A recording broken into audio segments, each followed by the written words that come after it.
Hey guys, how are you? Okay, so let's talk chapter 8, eating disorders and sleep disorders. Um, Sleep disorders aren't going to feature super large on the test. They are important. They're extremely interesting if you want to investigate them. But a lot of the sleep disorder issues are actually symptoms of uh, other diseases. I mean, it is entirely possible to have a sleep issue in and of itself. But like, for instance, if you watched bipolar, bipolar disorder, you saw that sometimes people with bipolar disorder don't sleep for days. Some people with major depression can't not sleep. That's all they want to do is sleep. People with general anxiety disorder have a terrible time trying to fall asleep. So a lot of the sleep issues, PTSD has nightmares and or night terrors. Right. So a lot of the sleep issues are kind of run concurrent with other disorders. I am going to cover them, but not in as much detail. All right. What I do want to talk about, however, are the eating disorders. When I talk about anorexia, bulimia, and binge eating, obesity, obesity is not an actual eating disorder. It's the result of binge eating. When I talk about these things, the first thing that comes to most people's mind is unhealthy or unrealistic social beauty expectations, right? That's the first thing we blame. And the first thing we think about is how, Hollywood and the media and I know Victoria's Secret has taught us all that, women are supposed to look a certain way. And because they can't actually look that way, we have created a culture of eating disorders and these sorts of things. Now, my answer to that is yes and no. Okay. Yes, we have set through the use of the media, and especially now social media, the rise of the influencers on TikTok and Instagram, the rise of the unrealistic beauty standard.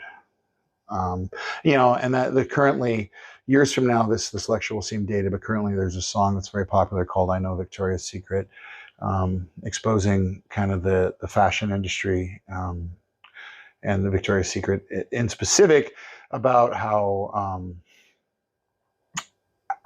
it was made up by a man who is not a woman and doesn't understand women's issues and is selling this unrealistic social sexual expectation.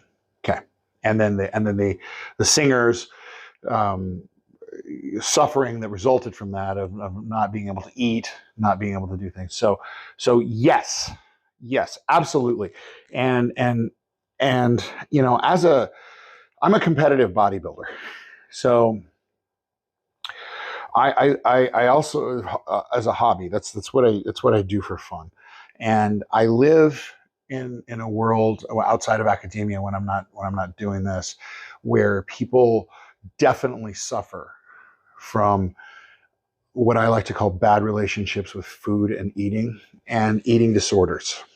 Okay, and unrealistic body expectations. It is absolutely 100% the case. However, there are other things at play in the rise of anorexia nervosa, bulimia nervosa, other than just exposure to unrealistic media standards. And I'll explain why. Because every single one of us is exposed to that.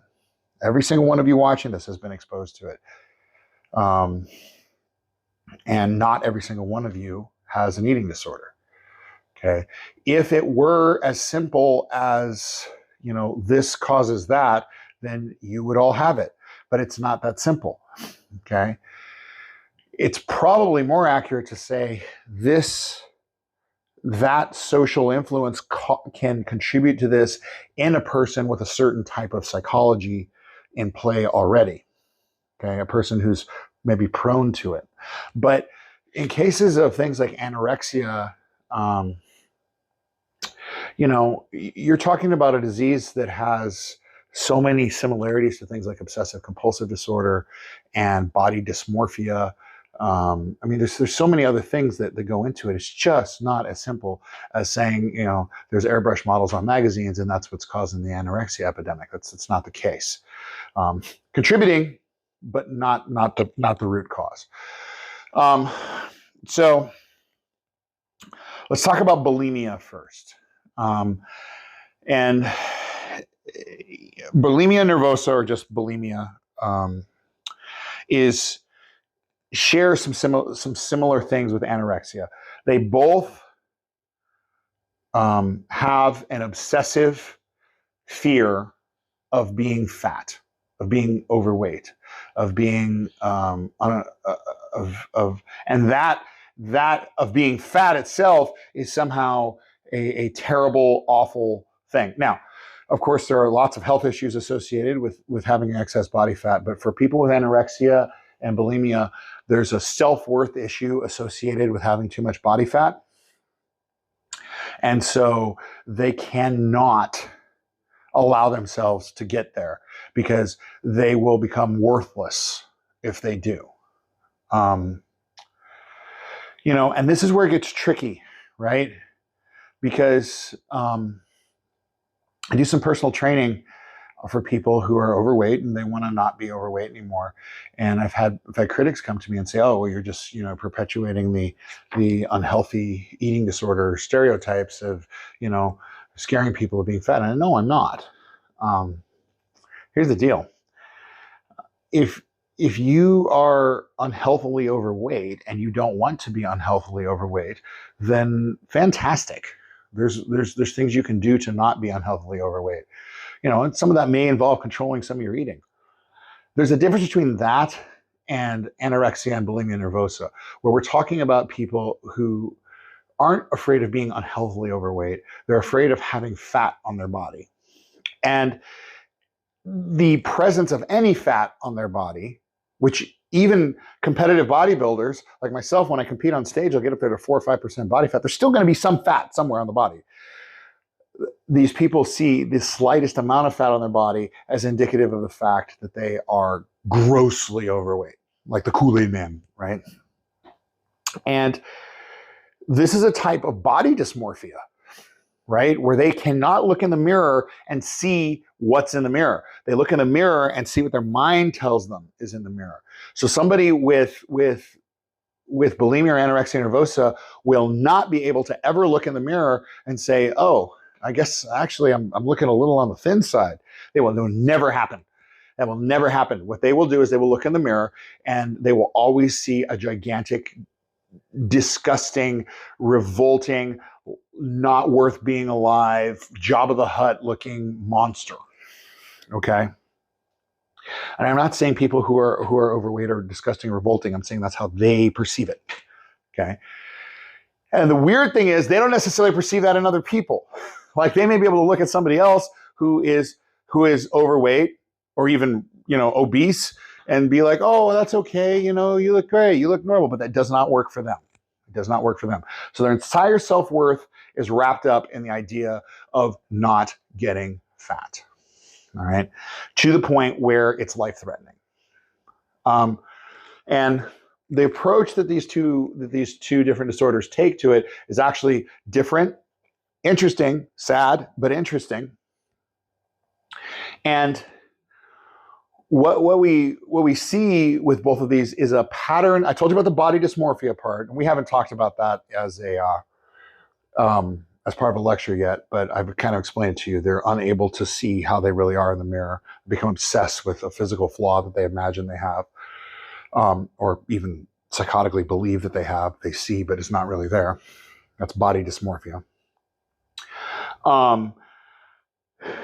And they have obsessive compulsive traits. I know I explained obsessive compulsive disorder. They are obsessed. They cannot stop the thought that I'm fat, I'm getting fat, I'm going to be fat.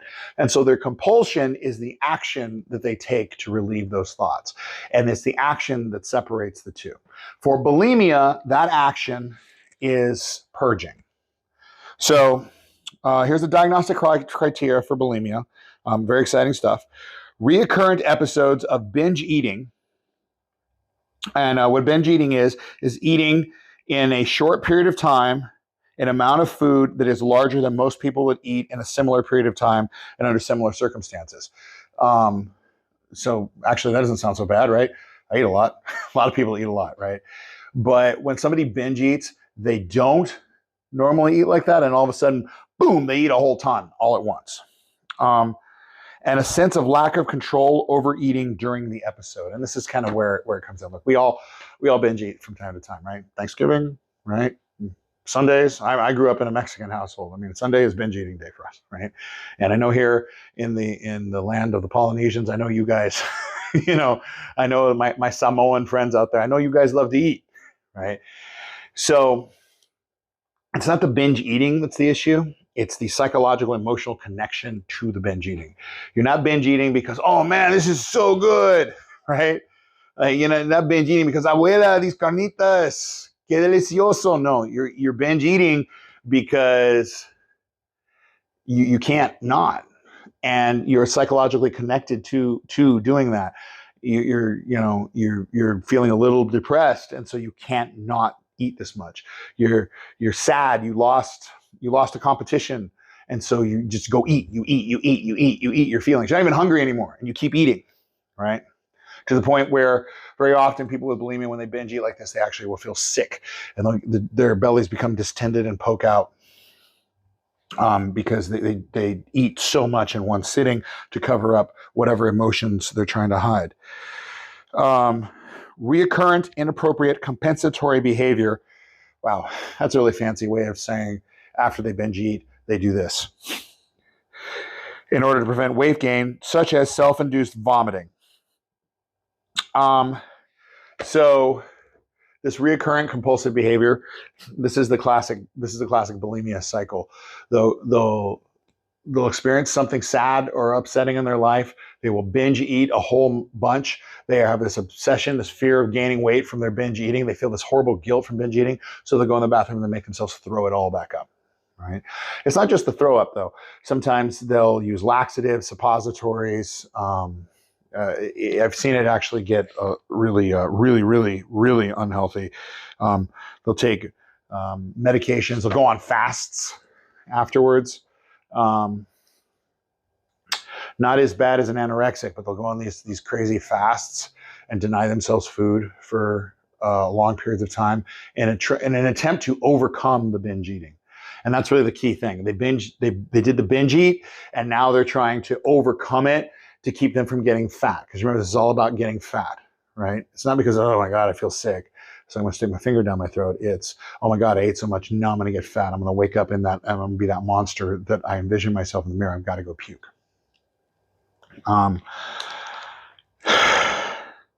Let's see here.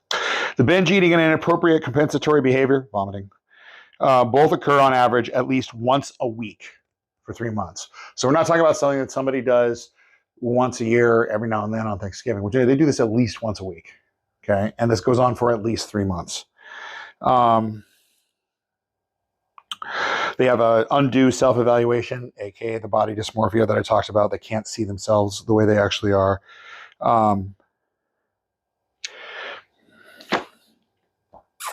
So let's talk about the dangers of bulimia real quick. Just so you know, it is really bad for you to vomit all the time. That's not good. It's one, there's a lot of acid involved in that. It destroys the person with anorexia or bulimia and neurosis teeth. It destroys their throat, destroys their esophagus, destroys their ability to talk, destroys their ability to sing. Lady Gaga famously dealt with this, and she was able to wrest control of it wrest control of her life away from it, and seek help for it when she realized it was affecting her ability to sing. People with severe bulimia nervosa, after a while, sometimes they just can't talk at all. It can eat holes in your throat, destroys your stomach lining. That's just the vomiting. There's, if you use the other methods, it's equally not good for you. Your body is designed to vomit as an emergency protocol if there's something in you that should not be in you. It's not designed to vomit on cue all the time as a weight loss technique. So it's extremely bad for you. The other problem is people with bulimia can reach weights which are unhealthy. Women can lose so much weight, they lose their menstrual cycle, they lose the ability to have children, they lose the ability to, all those bodily functions start shutting down. Men's testosterone production can start shutting down. Sexual performance can be hampered on both sides. It affects you cognitively, it affects your ability to think, it affects your ability to function in the world. And, you know, the psychological impact of the obsession and the body dysmorphia part of it are crippling. They're crippling to this person. This person cannot enjoy life. They cannot go out and do the things that they want to do. Treatment for bulimia nervosa is almost all therapeutic, and it's actually really, really challenging because we talk about conditioning. When we were back BF Skinner, we talked about conditioning. At some point in there was some conditioning for their behavior where, you know, they kept the weight, they dropped some weight. Maybe they started off really heavy and they dropped some weight, and people reinforced, hey, you look great, you're looking good, and they're already mentally ill, and so they're taking that to mean, oh, I should keep doing what I'm doing, right? And this is where that myth that, you know, the health industry is fostering these types of diseases comes from. Okay, it's not it's not the fault of people without mental illnesses that somebody with a mental illness has a mental illness. Ultimately, if you're somebody who suffers from one of these bad relationship with food disorders, it's really, really important to get help. I'll tell you where I see bulimia and anorexia occur in my own daily life. I told you before, I'm a competitive bodybuilder, and leading up to a show is when you go on these extreme competition diets, and they're not healthy. I'm going to tell you right now, they're not physically healthy. But we're trying to get our body fat so low to appear on stage and do this performance that we do. And you can't hold that look for more than a day. When you see your favorite movie star on TV and they have a scene without if it's a dude without his shirt on and he just, you know, on point, looks like a Greek god, or it's a female and she's, you know, she's got it all going on, and you think, wow, they're so, this is part of that unrealistic standard thing, because what you don't know is that they've been prepping for 3 months for that one shot. Because their body can't hold on to that low level body fat. They can't hold on to that level of definition for more than like a couple hours, right? And it will automatically start to reabsorb water and do those sorts of things. So it's a really odd sort of thing to be involved in. And I've seen it with female competitors a lot that will work so hard over these months to get to this level of leanness where their abs are showing and they're just ripped to shreds, right? And they get on stage, they do their thing, they perform how they perform, whatever. And then over the next few months, you've got to go back. You've got to go back to looking like a normal human. You can't sustain that. And when that starts to happen, I've seen people freak out as their abs start to soften over a little bit, as they lose that really intense hyper lean. I've seen them freak out because they've lost the ability to see what actually being fat looks like. To them, looking normal is fat, right? And they're terrified of it because they work so hard to get so crazy lean. And they develop a bad relationship with food. And next thing we know, we have a budding bulimia nervosa or budding anorexia nervosa person. Can it be men too? Absolutely, it can be men. I've just seen it more with females anecdotally in my life. Does it happen to every competitor? No, not at all. I'm I'm fine with going and getting a pizza after the show. I'm good with it. But you know, for some people, they're kind of predisposed psychologically to have this bad relationship with food and putting their self-worth into their physical looks. And again, that's where we see that predisposition combined with the unrealistic expectations. So anorexia nervosa. This is one I feel like everybody probably knows at least something about, right?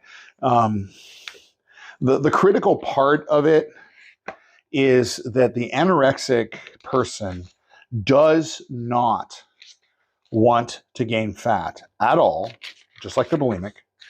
person. But their approach is not to binge eat. Their approach is to not eat. And the anorexic person will go on these incredible fasts where they will begin to degrade to incredibly unhealthy levels, where they will lose all body fat and they become skeletal versions of humans. And you may have seen somebody with anorexia at some point, and you can tell. I hate to say it, but you can tell because they don't just look thin. I mean, we're talking about, you can literally see the bone. There's no muscle. They don't look ripped. There's nothing there because the body has begun to eat itself. It has digested all of the muscle mass. It has digested all the fat, trying to keep itself alive. And there's literally nothing left but bone and sinew. And this is a life-threatening situation. This is incredibly, incredibly dangerous. By technical terms, it's restriction of energy intake relative to requirements. In other words, restriction of your calories relative to what you need to actually function, leading to a significantly low body weight in the context of age, sex, developmental trajectory, and physical health. Blah, blah, blah, blah, blah. What all that means is that you are eating so little that your body weight drops so low that you are considered in the unhealthy range. Not in the lean range, not in the athletic range, not in it. You're considered in the close to dying range. Intense fear of gaining weight or becoming fat, or persistent behavior that interferes with weight gain, even though at a significantly low weight. Okay. So like the bulimic, this person is terrified. They have this obsessive dysmorphic view of themselves as obesely fat, and they will do every single thing they can to not get fat. And that includes not eating ever. And the weird part is, no matter how much they don't eat, no matter how skinny they get, no matter how much muscle mass they've lost, no matter how skeletal they look, they still think they're fat. Disturbance in the way one's body weight or shape is experienced, under influence of body weight or shape on self-evaluation, persistent lack of recognition or seriousness of current low body weight. There's that body dysmorphia that I was talking about. They cannot perceive where they're at. Saw a really cool demonstration where a person suffering from anorexia nervosa, up against a chart on a wall, was to draw a silhouette of themselves in the shape they thought. So the person went and they drew, and it was this very pear-shaped, big thing. And then they went and they stand up against the wall, and the clinician uses a pen in a different color to actually trace them and step away and force them to see the difference between what their real shape is and what they actually were. And most of these people were absolutely shocked, and some of them refused to believe what they were seeing. They refused to believe it, and saying, well, this must be a trick. This is some kind of fakery, because that's not possible. And again, we're talking about getting to levels of body fat that are not just body fat, but levels of body weight that are dangerously low. And that's an important distinction, the difference between body weight and fat. A lot of times people will talk about wanting to lose weight. Generally, when my clients have come to me and they say they want to lose weight, what they really mean is they want to lose fat. They want to cut some body fat, so their abs kind of show on the beach or whatever, or they look better in their bikini, or they feel better, or maybe the doctor told them, hey, look, it's coming around your heart, your kidneys, we need to drop some body fat. Losing weight means the numbers on the scale, and weight can be your muscle, your bone, your organs, and your fat. For people with anorexia nervosa, we're talking about they're at a dangerously low body weight, not a body fat. It's not that their body fat is so low that they're somehow going to die. I mean, that's not good, but their body weight has gotten so low, which means they've lost all that muscle. Their organs are shriveling up, everything. So there's a difference between weight and fat. And by way of example, I was involved in a violent incident on duty when I was a police officer way back in 2013, and I ended up disabled for about 3 years. And I put on a a lot of weight. And I got up to about 280 pounds.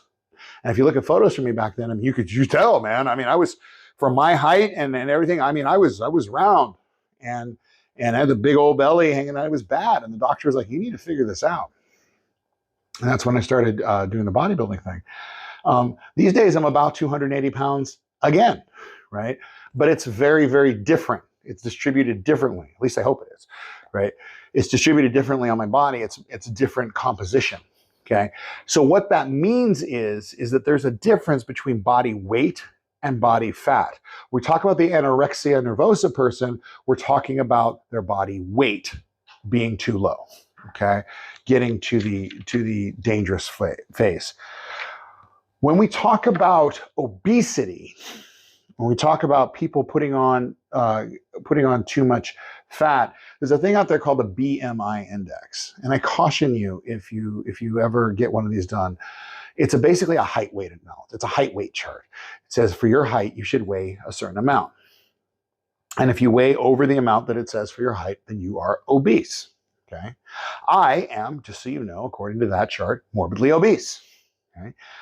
But I do not have that high of a body fat. Okay. So the BMI height weight obesity chart, height weight index, it was invented in the 40s and it hasn't been changed since then. More important to your level of body fat is your body fat percentage, right? And the girth of your stomach and your pant size and your belly size and those things. The reason I'm bringing this up is because even though it's not technically an eating disorder, obesity is a huge epidemic across the world. We have recently become the first country in history that is facing an actual health crisis because we have too much to eat. Over 70% of our population is obese. Now that's on that BMI chart. Okay, so maybe they're not. Maybe it's not quite that high. But if you go around and look around, you can tell. And we developed this strange culture where we're not allowed to say that that's unhealthy anymore because somehow it's body shaming. No, it's not body shaming because I'm not out here telling anyone they need to change. And I'm not out, and if you like you the way you are, congratulations. I don't want you to change. You do you, okay? But what I am saying is this. There are definite correlations between heart disease, diabetes, gout, kidney failure, liver disease, and excess body fat, okay? But we love to eat. And here in America, there are people who eat on the opposite end of anorexia nervosa. They binge eat, all right? And it's also connected to psychological issues, right? Where they're eating because of emotional trauma or something that has happened to them in the past, and they're using it as it's like the obsessive compulsive thing, or using it as a replacement for feelings, okay? This is equally dangerous, all right? So this is not a call for everyone to try and look like the Victoria's Secret models or Chris Hemsworth. That's not at all what I'm saying. I want everyone to be comfortable in the skin they're in and be happy with who they are. But I also want people to understand that there are real dangers associated with overeating. Okay, there's actual physical health dangers associated with that. And what you do with that information is, of course, up to you. However, the fact that obesity is dangerous, but is not a fully diagnosed psychological disorder, might be on a test that you take in the very near future. All right, last little bit. Insomnia. Insomnia is a sleep disorder that affects one's ability to fall asleep or stay asleep at night. And it comes in two flavors. It comes in, I cannot fall asleep and I lay awake all night and I toss and turn. And it comes in, I fall asleep, but once I fall asleep, I cannot stay asleep. I wake up all night. I keep waking up. Okay. This can have serious health impacts if it goes on for too long. Everybody's going to experience insomnia at some point in their life. Everybody's going to have it. It happens, and a lot of us have it. It's more common as you get older. having a hard time falling asleep. But of course, if you're excited, if you got something coming up the next day, you got a lot of stress, you got a lot of bills. If you drank too much, I know sometimes people drink in the hopes it'll help them fall asleep. Exactly the exact opposite. It causes the second type of insomnia. So insomnia is also a symptom of just about every freaking disorder that we've talked about here. So very rarely does it occur on its own by itself, just insomnia with nothing else to go with it. Usually it's insomnia caused by depression, insomnia caused by anxiety, insomnia caused by this, insomnia caused by that. Okay, not just insomnia. So, but that is what insomnia is. Chronic insomnia, the inability to fall asleep for long periods of time, absolutely, definitely needs to be looked at by a doctor, because if you don't sleep, you can die. Okay, your body needs to sleep. It can have huge psychological impacts on you, your cognition, your ability to function. There was everybody knows that the drinking driving limit is 0.08 alcohol in your blood, right? Blood alcohol content. We say at 0.08, you've reached a level of impairment where you cannot safely drive and operate a car. At 16 hours of sleep deprivation, a human is at the 0.08 level of functionality. So you got ER nurses, cops, firefighters, doctors, and people like this, and students pulling these double, triple shifts, right? Trying to succeed, trying to make it happen. And we cannot expect their cognition to continue functioning at a high level if we continue making them work like that, because we are creating essentially a induced intoxication in the brain, an induced impairment. They cannot function. Their motor skills go to hell. Their ability to think goes to hell. At a certain level, if you deny yourself sleep long enough, your body will start to break down and fall apart. And that's a very, very bad thing. And of course, with people suffering from insomnia, we see a lot of attempts to self-medicate. They drink too much, they'll take over-the-counter sleeping pills, they'll take non-over-the-counter sleeping pills, they try and do all sorts of other things to try and alleviate the problem. The problem with that is it doesn't work very well for very long. So if you know somebody with insomnia or having sleep issues and it's chronic, it's going on more than just a couple nights, you need to go talk to somebody about that. The other sleep disorder that I wanted to mention is called narcolepsy. Narcolepsy is kind of the exact opposite of insomnia. It is the inability to not fall asleep. People who are narcoleptic are possessed of this incredible fatigue, incredible tiredness at all times of the day, and can literally fall asleep at any time, whether they want to or not. And a person who's narcoleptic can fall asleep while they're driving. They can fall asleep while they're sitting having a conversation. They can fall asleep anytime their brain gets the chance. They can shut off and go to sleep. This is a potentially very dangerous situation, as you may imagine. You cannot be narcoleptic and, say, be a pilot or a driver of anything or drive. This is also treatable, usually with medication. Unlike insomnia, narcolepsy doesn't usually come associated with as a symptom from some other psychological disease. Narcolepsy is usually its own thing. It is somewhat rare, which is good, but if this is a situation that you feel like you may be dealing with, then you probably need to have somebody drive you to your doctor. They can do sleep studies on you and figure out what's going on. All right, guys, that's it for sleep and eating disorders.